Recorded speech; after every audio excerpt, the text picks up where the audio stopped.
Saudara siswa Sekolah Dasar Negeri Garut Darul Imarah Aceh Besar mulai kembali belajar secara tatap muka sejak Senin kemarin.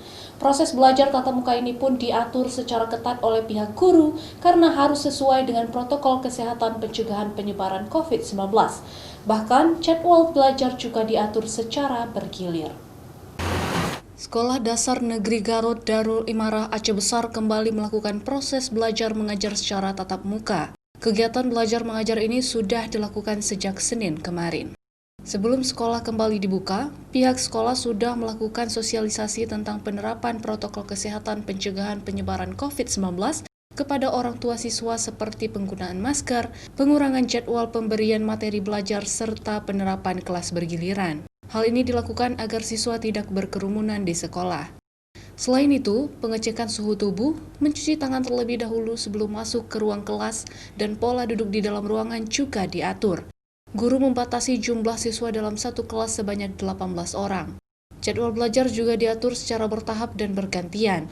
Masing-masing kelas mulai masuk pukul 8 hingga pukul 10.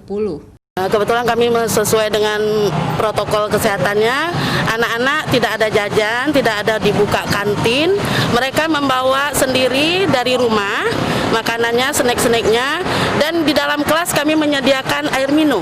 Setiap kelas ada menyediakan air minum. Selain itu, Dinas Pendidikan Kabupaten Aceh Besar memberikan tik melarang, bahkan memberikan kewenangan kepada pihak sekolah untuk melaksanakan proses belajar mengajar secara tatap muka. Untuk mengontrol aktivitas penerapan protokol kesehatan di sekolah, Dinas Pendidikan tetap melakukan pengawasan khusus proses belajar mengajar secara tatap muka. Selain itu, pihak sekolah juga harus mendapatkan izin dari orang tua siswa sebelum belajar tatap muka berlangsung. Nah, itu pun dilaksanakan tergantung menurut seizin orang tua. Buat surat pernyataan kalau orang tuanya tidak memberikan keizinan, itu sekolah tidak akan melakukan kegiatan, tidak boleh memaksa. Itu pertama. Kemudian yang kedua, kepala sekolah juga melihat bagaimana kondisi sekolah itu. Kalau memang kondisi sekolah itu tidak memungkinkan, misalnya seperti kemarin ini ada di SD salah satu SD Aceh Besar, kita tidak sebutkan juga namanya kan, itu ada orang tuanya terkoordinasi. Jadi sekolah itu meliburkan, tidak ada sekolah, tapi sistem daring. Jadi sistemnya seperti itu. Namun tidak sedikit juga orang tua yang mendukung proses belajar secara tatap muka. Mereka tetap mematuhi protokol kesehatan dan menggunakan masker saat mengantar anaknya ke sekolah. Menurut saya itu alhamdulillah insya Allah sebaiknya sekolah langsung diterapkan, diaktifkan. Walaupun yang sebagian masih ada yang ragu-ragu tentang COVID ya. Insya Allah itu kami sendiri dari orang tua protokol kesehatan sangat kami jaga ya.